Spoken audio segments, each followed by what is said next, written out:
따라서 한번 같이 또 고백하겠습니다. 예수님은 하나님 만나는 길 대신 참 선지자 그리스도이십니다.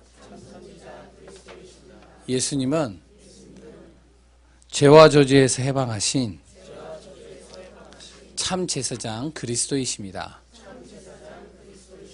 예수님은 사단의 세력을 멸하신 만왕의 왕 그리스도이십니다.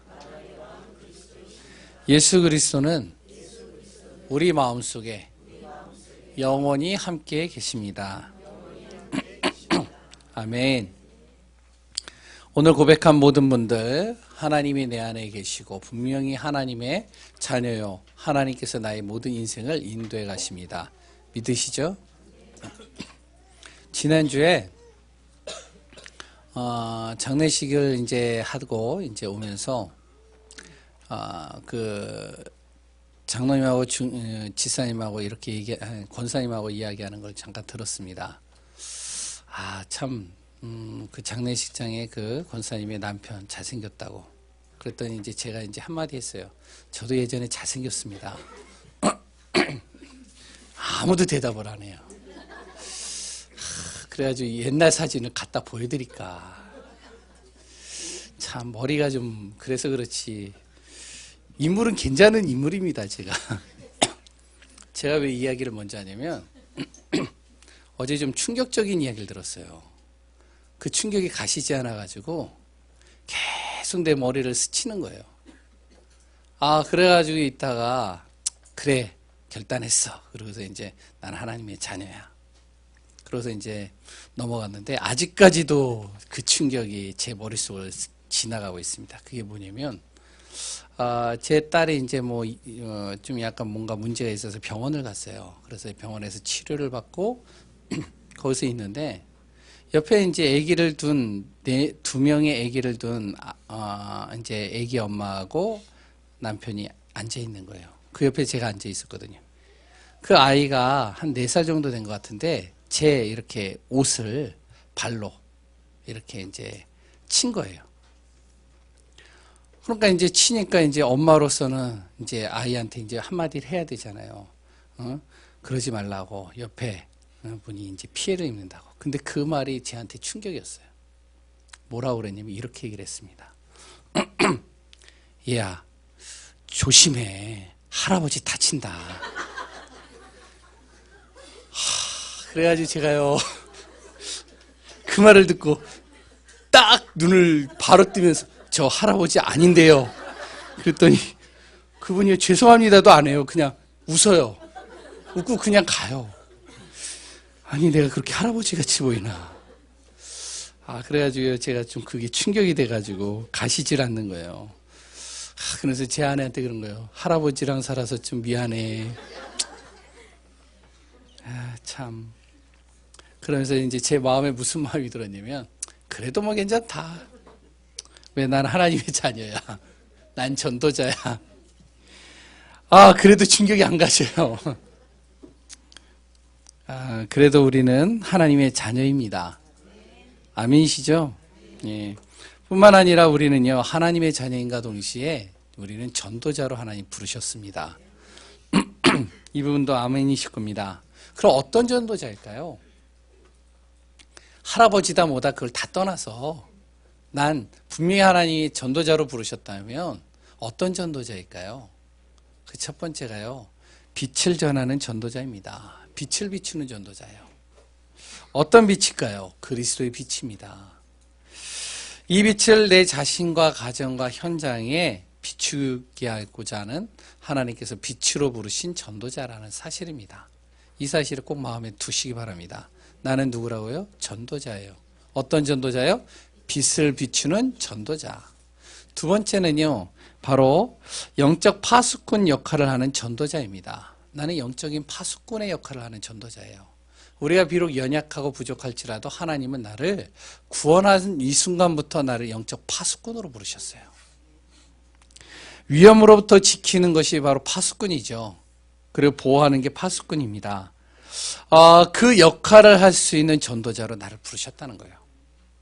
어떻게 해요? 흑암과 사단, 저주와 재앙으로부터 내 가정을, 교회를, 그래 또한 내 후대를 지키는 파수꾼으로 부르셨어요.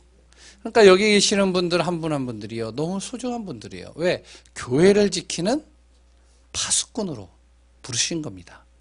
우리가 별로 하는 일이 많이 없어 보이는 것 같고 연약해 보이는 것 같아도 나는 누구다?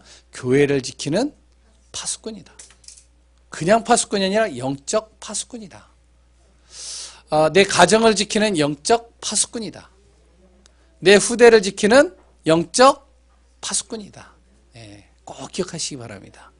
세 번째는요, 영적 사령관으로 부르셨어요. 사령관이 하는 역할이 뭐죠? 사령관은요, 방향을 줍니다.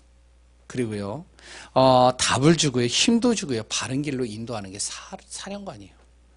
그러니까 이제 군대에서도 사령관은 무엇을 하면 방향을 줘요. 답을 줘요. 그래 또한 그들에게 힘을 줍니다.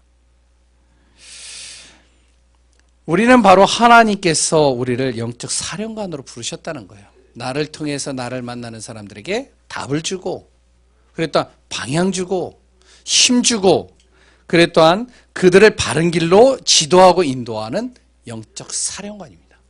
이 세 가지를 꼭 기억하시기 바랍니다. 누가 나에게 무슨 말을 해도 상관없어요. 나는 어떠한 존재다요? 하나님의 자녀요? 난 전도자다. 어떠한 전도자요? 빛을 비추는 전도자. 어떤 전도자요? 정말 영적 파수꾼. 어떤 전도자요? 정말 영적 사령관. 이 세 가지를요, 마음에 담으시기 바랍니다. 그렇다면 전도자는요, 하나님의 뜻을 알아야 되는 거예요. 다른 것보다 하나님의 뜻을 알아야 돼요. 하나님의 뜻이 무엇인지. 하나님의 뜻을 알아야 어디에 빛을 비춰야 되는지를 알아요.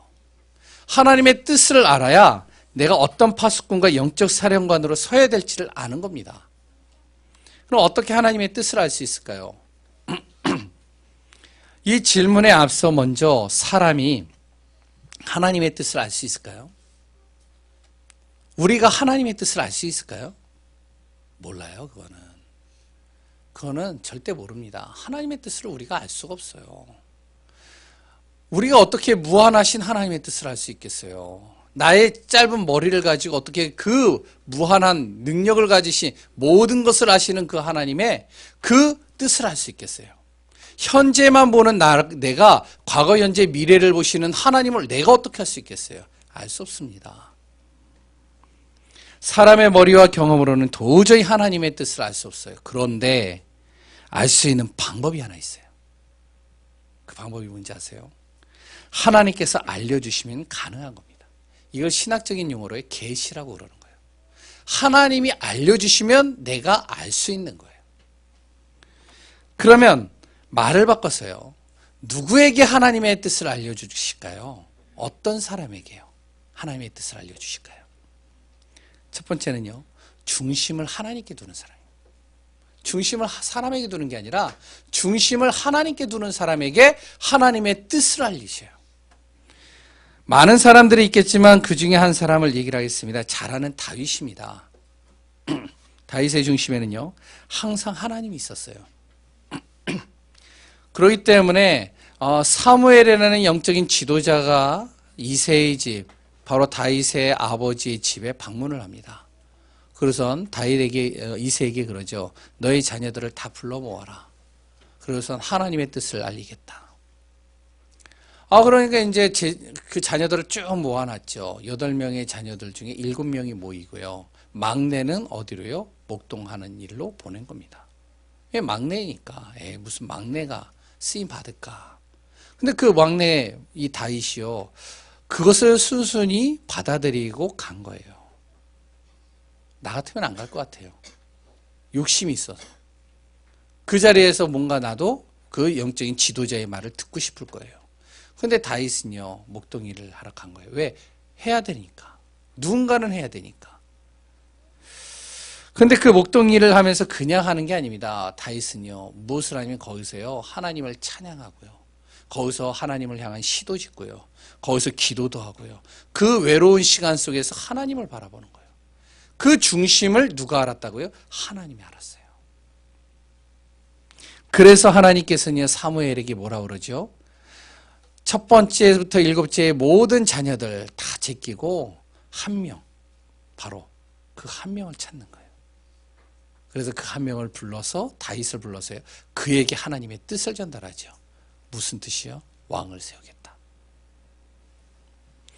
이 다윗은요, 또한 어떠냐면 왕이 된 다음에요. 성전을 짓고 그 성전에서 지내는데 바로 성막이 마당에 있는 거예요.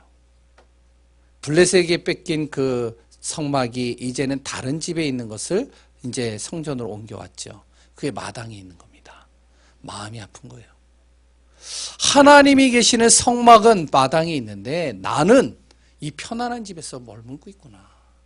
그러니까 잠을 제대로 못 자는 거예요. 그때서부터 이 다윗은요, 성전을 짓기 위해서 준비를 시작합니다. 물론 예전부터 마음에 품었지만요. 그래서 많은 것들을 준비하고선 성전을 지으려고 했죠. 하나님이 머무실 성전. 이것을 누가 기쁘게 여겼냐? 하나님이 기쁘게 여겼어요. 물론 다윗을 통해서 짓지는 않았지만 하나님께서 그 마음을 굉장히 기쁘게 여기신 겁니다.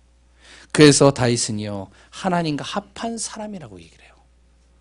하나님을 마음을 기쁘게 한 사람이라고 합니다.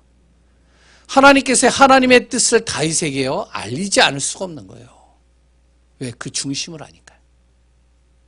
두 번째 사람이 있습니다. 두 번째가 있습니다. 하나님의 계획 속에 있는 사람이에요.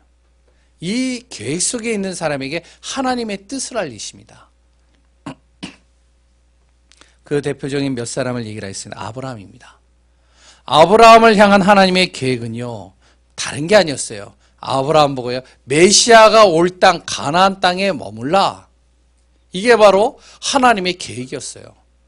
아브라함은 다른 거 하지 않고 가나안 땅에만 있어도 되는 거예요. 그게 하나님의 계획이었거든요. 그 땅이 어떠한 땅이냐? 하나님께서 메시아를 보낼 땅이에요. 거기서 준비해라. 아브라함이요, 가나안 땅을 떠나지 아니었을 때 하나님께서는 어떻게 하셨냐면 모든 복을 다 주셨습니다. 자녀의 복을 주셨고요, 창대케 하는 복을 주셨고요, 너를 축복하는 사람을 내가 축복할 것이고 너를 저주하는 사람을 저주할 것이다. 아브라함이 인본주의 좀 썼어요. 그래도 상관없습니다. 하나님의 언약 속에, 하나님의 계획 속에 있었던 거예요. 그게 뭐죠? 바로 메시아가 올 가나안 땅에 있는 거예요. 두 번째입니다. 모세입니다. 모세를 향한 하나님의 계획이 있었죠. 그 계획이 뭐죠? 바로 이스라엘 백성들, 애굽에 노예되어진 이스라엘 백성들을 출애굽하여서 가나안 땅으로 인도하는 것을 바로 모세에게 전달한 거예요. 이 계획 속에 모세가 있었습니다. 이 일에 방향 맞춘 모세에게 하나님께서 어떻게 하셨죠? 지팡이 만든 그 모세, 80세 된 그 노인 모세, 그 모세에게 하나님의 능력을 더하신 거예요. 하나님께서 지혜 주신 거예요. 어떠한 지혜를 주셨느냐? 모세 오경을 쓸 수 있을 정도로. 그리고요, 하나님께서 지도력과 사람도 붙이시는 겁니다. 이드로를 붙이고요, 그래 또한 여러 사람들을 붙이는 거예요. 여수와 갈렙도 붙이고요. 하나님의 계획 속에 있기만 했는데 하나님께서는요, 그 모세에게 모든 것을 다 붙이시고 능력을 더하시고 지혜를 더하시고 모든 걸 다 하시는 겁니다. 또 누구죠? 바울입니다. 바울을 향한 하나님의 계획이 있었어요. 그 계획이 뭐죠? 사도행전 9장 15절입니다. 이는 나를 위하여 어떻게 이방인과 임금들과 이스라엘 자손들에게 정말로 전하기 위하여, 이 복음을 전하기 위해 택한 나의 그릇이다. 아나니아에게 전달했죠. 그 아나니아가 바울에게 전달한 겁니다. 이 하나님의 계획을 바울은요, 가슴에 품은 거예요. 그 계획 속에서 간 겁니다. 이방인에게요. 그 계획 속에서 정말로 유대인이었던 바리새인 중에 바리새인이었던 이 바울이요, 이방인들 뿐만 아니라 그 우상을 향해서 가는 거예요. 임금들을 향해서 가는 겁니다. 이스라엘 자손들을 향해서 회당으로 들어가는 거예요. 그런데 어떤 일이 일어나죠?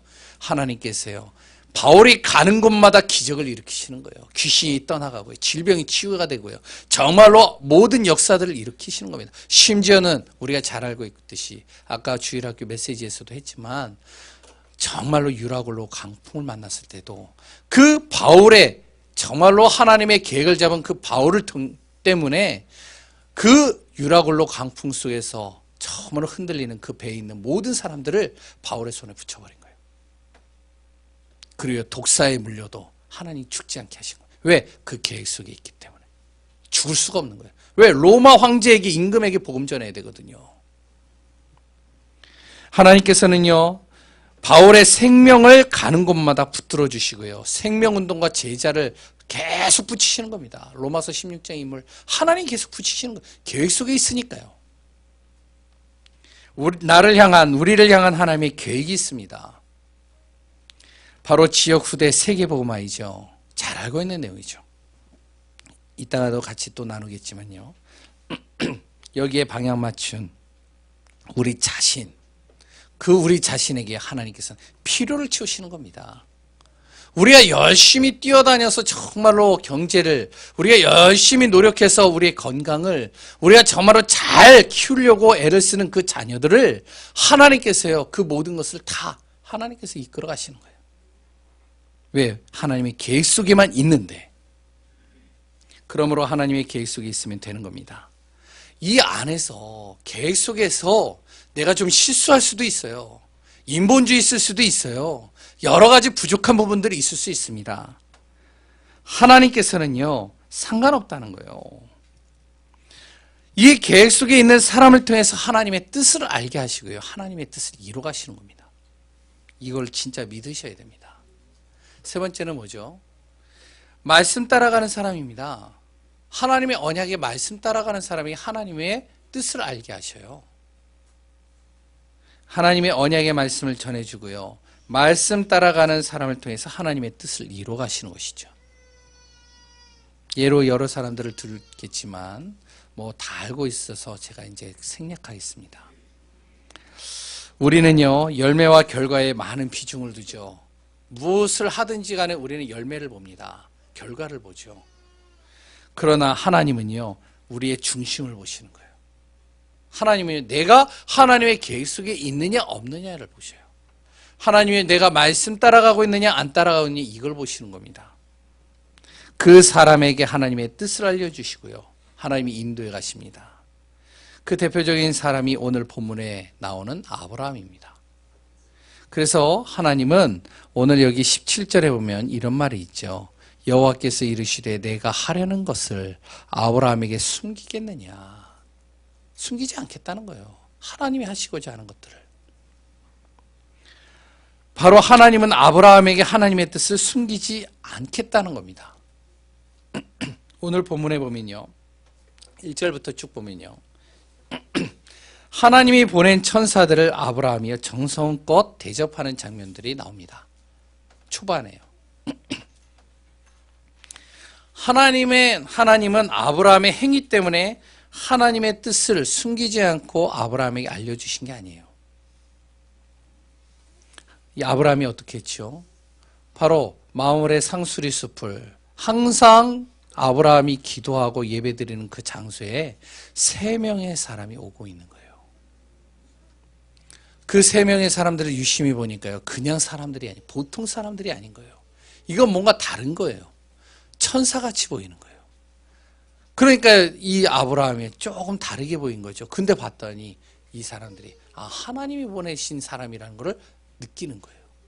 어떻게 했죠? 일반 사람들과 다르게 바로 달려간 겁니다. 달려가서 엎드려 버렸어요. 그래서 주의 종이요, 지나가지 마시고 내 집에 거하 주소서. 그 행위 하나하나가 하나님의 뜻을 숨기지 않고 알려주셨느냐? 그게 아닙니다. 하나님을 향한 중심과 언약의 말씀 따라가는 아브라함을 하나님이 이미 알고 있었어요. 그래서 하나님께서는 이미 하나님의 뜻을 알려주시려고 천사를 보낸 겁니다. 왜 일부러 하나님께서 마므레 상수리 숲에서 그 아브라함이 있는 곳으로 지나가게 하셨을까요? 그냥 일부러 지나가게 한 게 아니에요. 우연히 지나가게 한 게 아니에요. 바로 하나님께서 하나님의 뜻을 알게 하기 위해서 알려주려고 지나가는 겁니다. 이것을 아브라함이 안 것이죠. 그래서 창세기 18장 5절에 아브라함이 이들을 대접하려고 달려간 거예요. 왜? 자기에게 하나님의 뜻을 알려주시려고 천사들이 온 거를 이미 알고 있었기 때문에 달려갔습니다. 땅에 엎드린 거예요. 그리고 하나님이 보내신 주의 천사들을 모셔서요. 정성을 다해서 이들을 대접한 겁니다. 어떻게 해요? 떡을 해가지고 그 시간에 떡을 해가지고 주고요. 가장 좋은 송아지를 잡아다가 요리를 하고요. 그랬더니 바로 우유를 짜가지고 그 우유를 해가지고 같이 이렇게 해서 대접을 한 겁니다. 하나님은요, 아브라함에게 하나님의 뜻을 숨기지 않고 알려주신 거예요. 그 뜻이 무엇일까요? 자녀를 주시겠다는 거예요. 이거 뭐 항상 우리가 들었던 내용인데요. 예, 들었죠.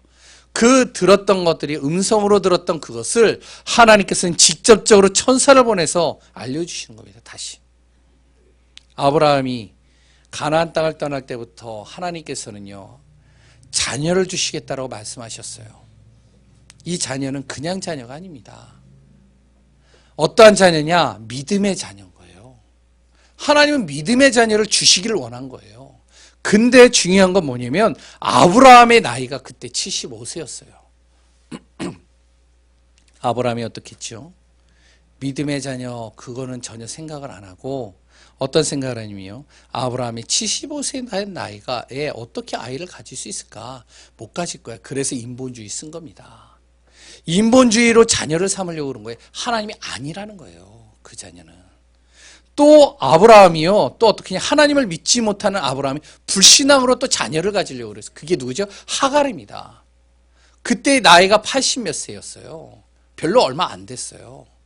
그런데 하나님이 또 아니라는 거예요. 그게. 불신앙으로 낳은 자녀 하나님이 원하지 않는다는 거예요. 하나님은 어떠한 자녀를 원하느냐? 믿음의 자녀를 원하는 겁니다. 그래서 아브라함을 하나님은 20년 넘도록 기다린 거예요. 믿음 키워간 거예요. 그 시간에. 그러다가 100세의 자녀를 낳을 것이라고 말한 겁니다. 하나님의 짓궂은 하나님이 아니에요. 아니 빨리 자녀를 주시지 무슨 자녀를 왜 그렇게 늦게 20년 넘도록 진짜 애타게 만들어가지고 자녀를 주시는 그게 아니었어요. 이 아브라함이 인본주의로 자녀를 얻으려고 그랬고 불신앙으로 자녀를 얻으려던 것들을 다 지워버리는 거예요. 그래서 믿음의 자녀를 얻게 하기 위해서 믿음을 키우시는 것이죠. 그래서 오직 하나님만 바라보게 하는 겁니다. 왜 그렇죠? 바로 아브라함과 사라를 통해서 태어날 자녀가 너무 중요하기 때문에요. 왜? 언약을 이어가야 되기 때문에. 하나님이 주시는 언약의 말씀을 이어가야 되기 때문에 그냥 자녀가 되면 안 돼요. 믿음의 자녀가 돼야 돼요. 그래서 기다리신 겁니다. 이제 아브라함이 믿음으로 딱 서버린 거예요. 언약을 딱 붙잡아 버린 거예요. 그런데요, 이때 이제 천사를 보내신 것이죠. 그래서 이제 내년 이맘때 내가 사라를 통해서 자녀를 줄 것이다. 이름도 싹 바꿔버리게 하고요. 근데 사라가 또 믿지 않죠. 12절에 보면요. 잘 알고 있듯이 또 불신한 겁니다. 마음의 속으로 웃은 거예요. 무슨 내가 자녀를 가져. 내 나이가 몇인데 90인데. 내가 무슨 자녀를 가져. 그러면서 내가 늙고 정말로 이제는 자녀를 낳을 수 있는 생리가 끊어져 버렸는데. 마음으로 생각하는 그 내용을 천사가 읽은 거예요. 그래서 바로 그 자리에서 얘기한 겁니다. 너가 웃느냐? 사라와 아브라함을 놓고요. 너가 지금 웃었느냐? 안 웃었습니다. 너가 지금 속으로 웃었다. 알고 있는 거죠. 그리고 네가 늙었다고 그러냐? 그리고 또한 너가 하지 못한다고 불신앙하냐? 저 그런 말을 한 적 없습니다. 속으로 하였다. 그러면서 하는 말이죠. 뭐라 그러죠? 바로 거기에 보면요. 14절에 이런 말이 있습니다. 여호와께 능하지 못한 일이 있겠느냐? 하나님의 능력으로 능하지 못한 일이 없다. 하나님의 능력은 다 하실 수 있다. 그러면서요. 하나님의 능력 믿고 믿음의 자녀를 주시겠다라고 약속하신 겁니다. 하나님의 뜻은요. 그냥 자녀가 아니에요. 믿음의 자녀예요. 언약의 자녀예요. 이것을 심기우신 거예요. 이 뜻을 알려주신 거죠. 두 번째는 뭐죠? 우리가 또 알고 있는 내용입니다. 아브라함이 받을 복에 대해서 말씀 주신 거예요. 어떠한 복이냐면 오늘도 나와 있는 내용이죠. 강대한 나라가 될 것이고 천하만민은 아브라함으로 말미암아 복을 받게 될 것이다.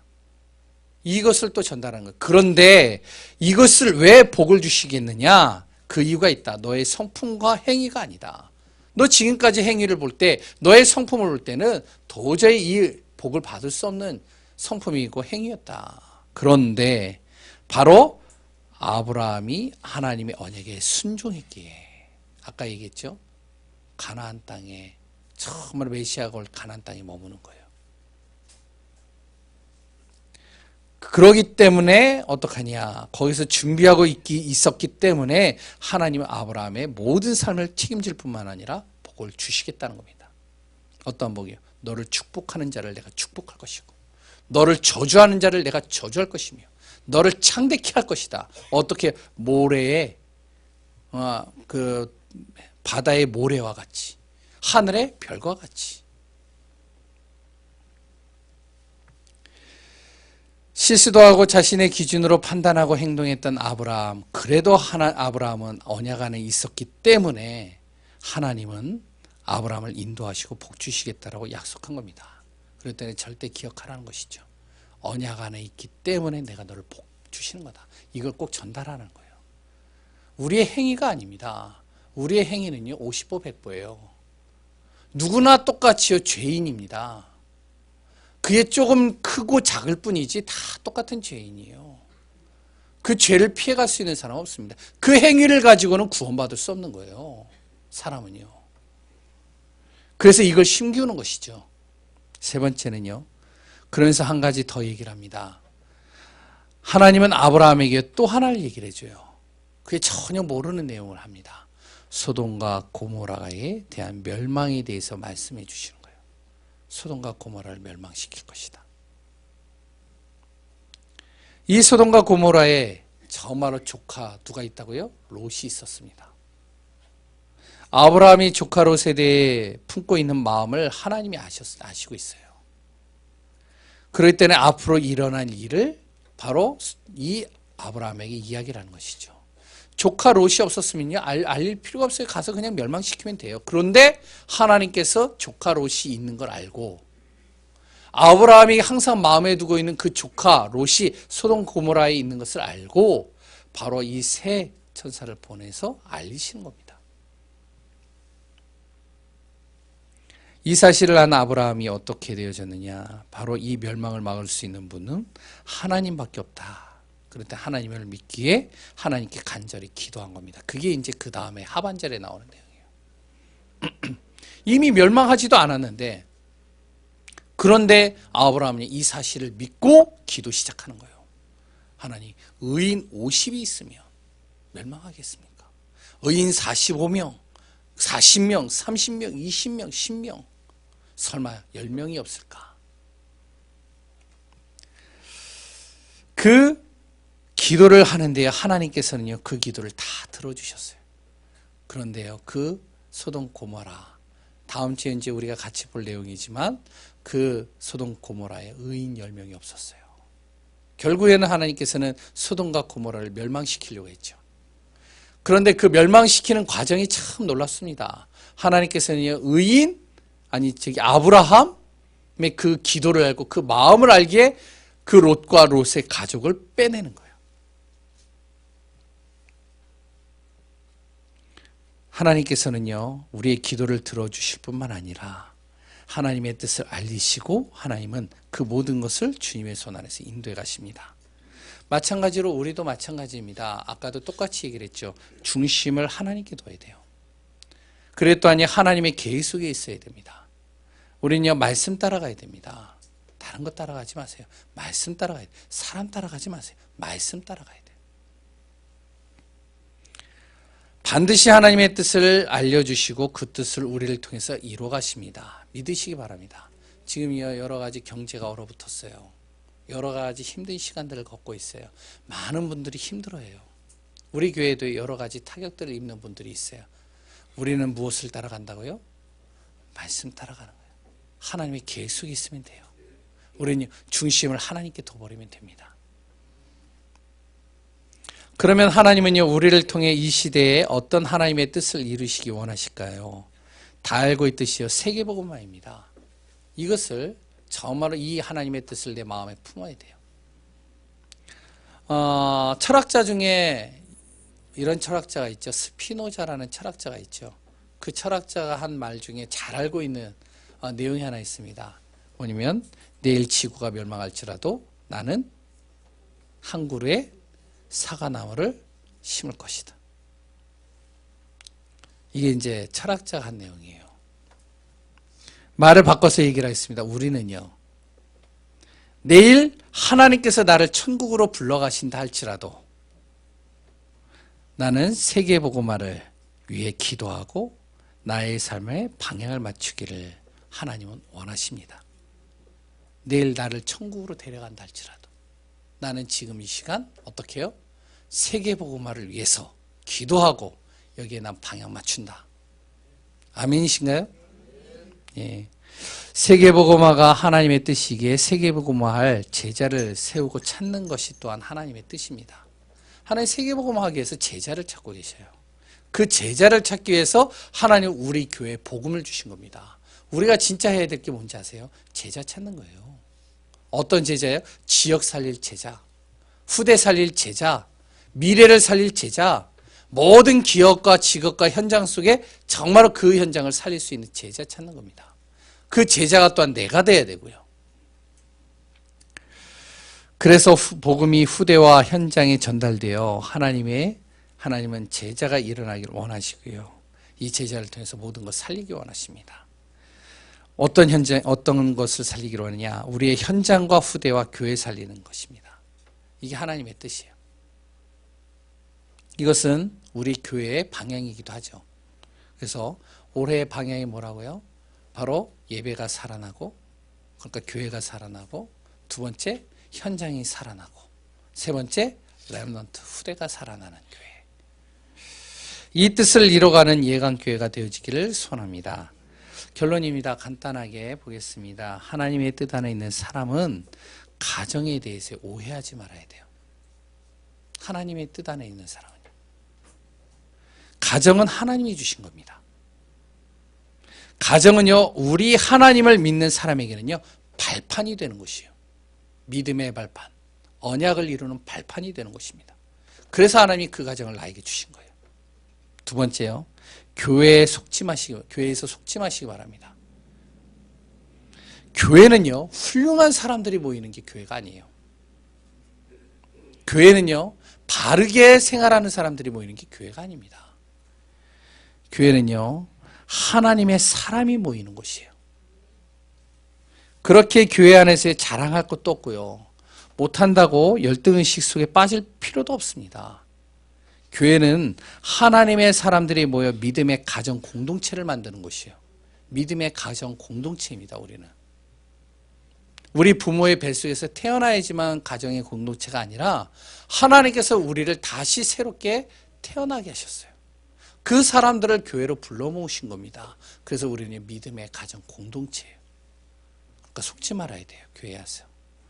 세 번째는요, 현장에서 너무 몸부림치지 말기 바랍니다. 이게 조금 말이 이제 좀 오해가 되어질 수 있겠죠. 몸부림쳐야 되는 거 아닙니까? 아니요, 몸부림치면요 힘들어져요. 세상에서는요. 성경은요, 몸부림치라고 얘기하지 않습니다. 이렇게 얘기를 하고 있어요. 현장은 하나님이 주신 능력으로 살리는 곳이다. 그래서요, 하나님의 능력을 통해서 현장 살리라는 거예요. 내가 할 수 없기에 그리스도 하나님 나라 성령의 역사하심을 통해 정말로 현장 살리는 자가 되어지기를 소원합니다. 오늘도 하나님께서 주시는 말씀 통해 승리하는 귀한 분들 되시기를 소원합니다. 하나님 감사합니다. 하나님의 뜻을 아는 사람, 하나님께 중심을 두고 하나님의 계획 속에서 말씀 따라가는 귀한 분들, 오늘 이 자리에 함께 예배를 드립니다. 정말로 하나님께서 은혜 위에 은혜를 더하시고 현장에서 삶 속에서 하나님의 정확한 응답을 따라 인도받는 귀한 분들 되게 하여 주옵소서. 말씀이 마음에 새겨지게 하시고 영혼 속에 삶 속에 새겨지게 하시고 그 속에서 하나님의 뜻을 이루는 축복된 자 되게 하여 주옵소서. 성령으로 충만케 하실 예수 그리스도의 이름으로 기도합니다.